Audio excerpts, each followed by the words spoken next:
The luckiest thing that ever happened to me is that I'm an only child. I'm not just an only child, I'm the only grandchild.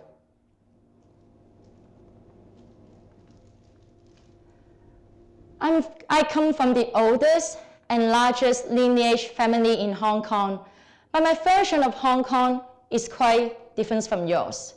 It doesn't look like this. Not like this either. Yep, that's about right. That's my Hong Kong. I grew up in a walled village in new territories. The wall was built to protect ourselves from pirates and bandits.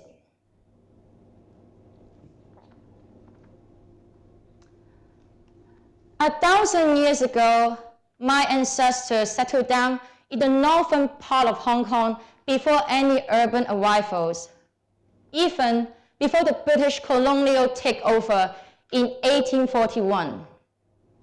In fact, we had a war with the British people, but it was like bringing a sword to a gunfight. Within 6 days, we surrendered.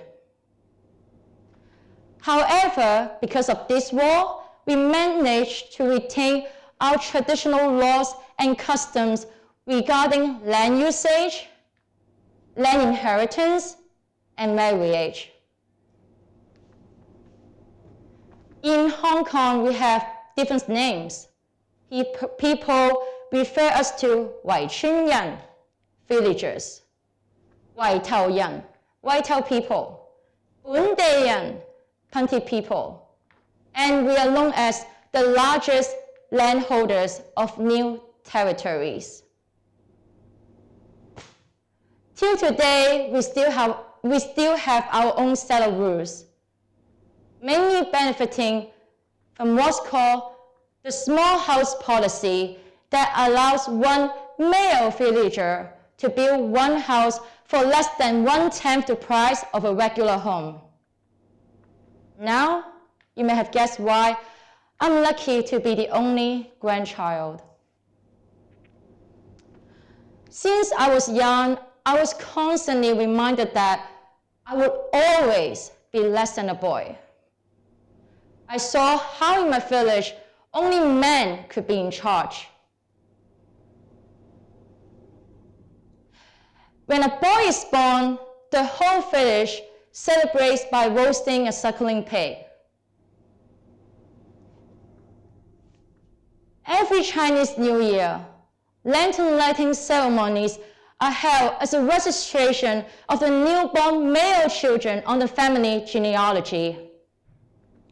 The ceremonies also have a purpose of informing our ancestors about the newborn male children in our villages. Ironically, I have this photo of me holding a lantern without knowing what it meant at the time.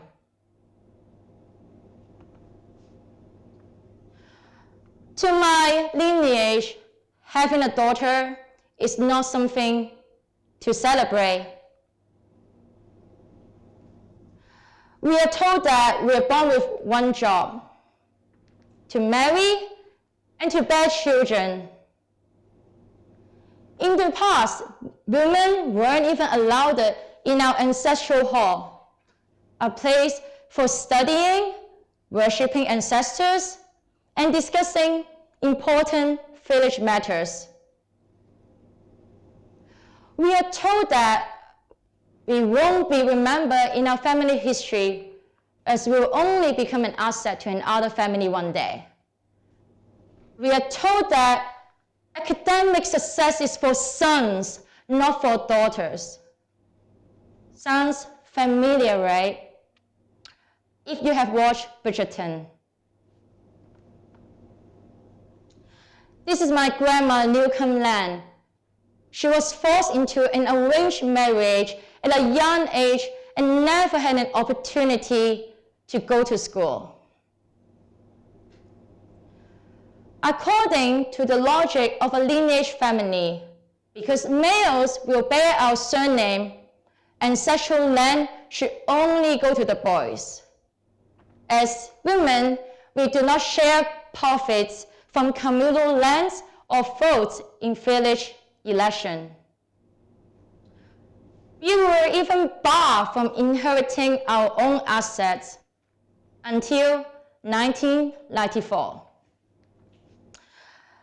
A year before I was born, everyone was talking about us, indigenous Hong Kong women. Furious at the new territories ordinance that bar women from inheriting land, even from direct families, one woman started lobbying for a change to the law. At that time, there were only 10 of them who were brave enough to voice out their anger with the 1,000-year-old tradition. Through women's rights groups, they learned how to translate their kinship grievances into a language of rights and equality. They were singing mountain songs and chanting slogans to tell the world about all the unfair treatment they received.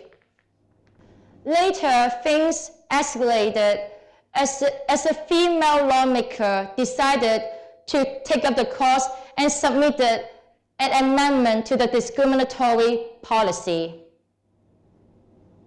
For almost a year, between 1993 and 1994, the issue remained in public eye.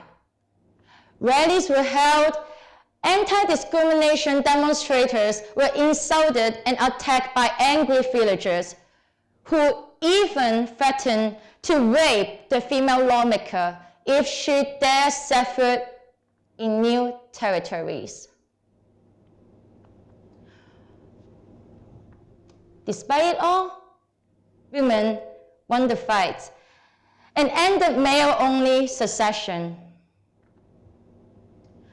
When speaking of gender equality, people talk about pay gap. But wait, at least we get paid for the work we do. You are telling me that growing your farms, cleaning, cooking, bearing children, doing laundry, taking care of all the household responsibilities are not work. Childbirth is called labor because indeed it's a lower work. It's almost like as women, we're supposed to work for free. We're supposed to do all the things for the people around us without expecting a single dollar in return. We easily get blamed for our so-called misbehaviors if we for once decide to put ourselves first.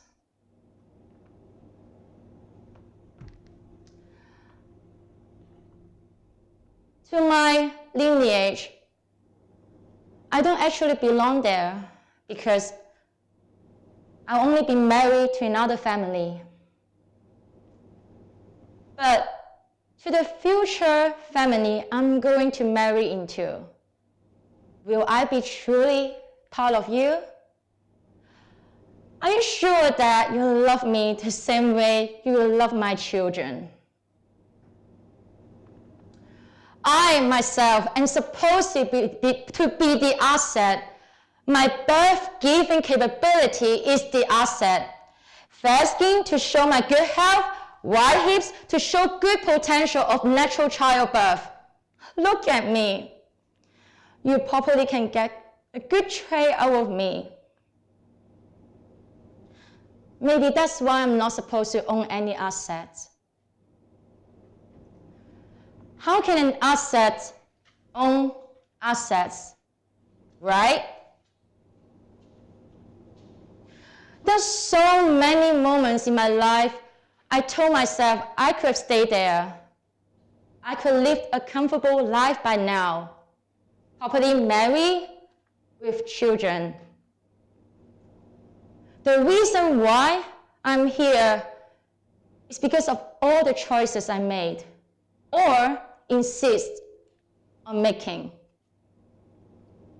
But it's very clear to me that to make all these choices, I needed the resources.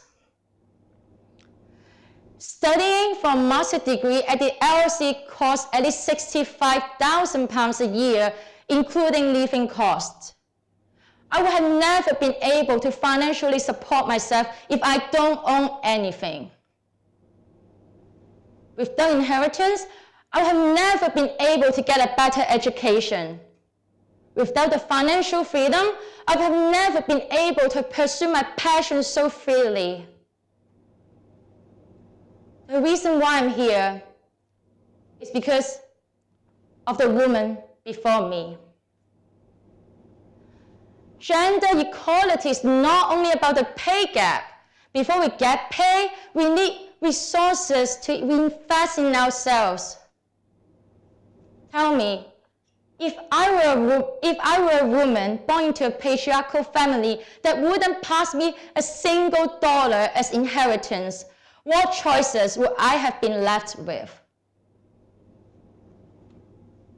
You may think that, come on, Snowy, this asset gap only happens to you in this little small village in New Territories in Hong Kong. What does it have to do with me?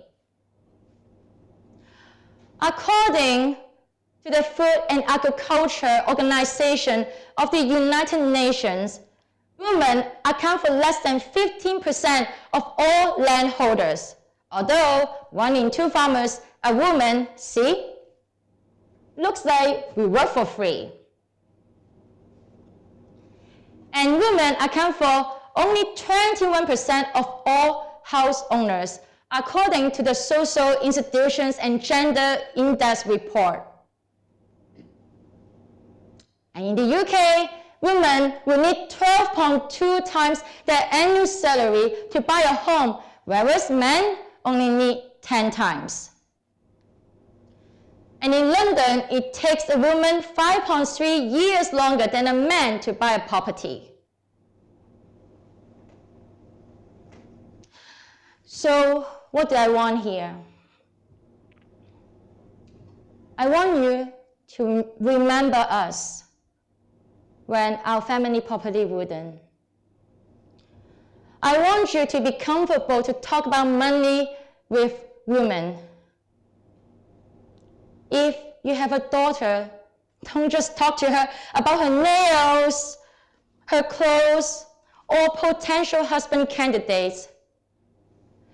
Talk to her about her dreams, her goals, and most importantly, her financial future.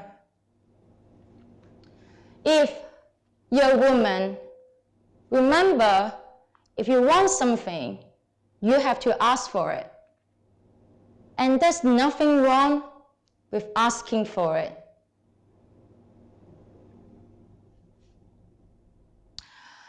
The reason why I can be here is because of the women before me who dare take a step forward.